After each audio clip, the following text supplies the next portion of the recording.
在大雨刚停的夜晚，一个人游荡，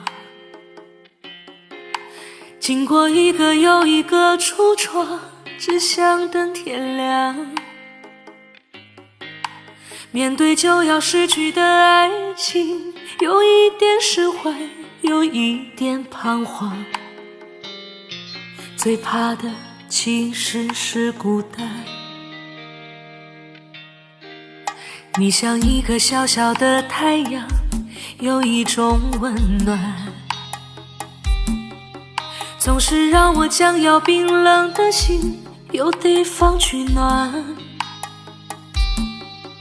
我是多么习惯的想你，要一点友善和许多依赖，修补我脆弱的情感。你总是微笑如花，总是看我沉醉和绝望，我却迟迟都没发现真爱。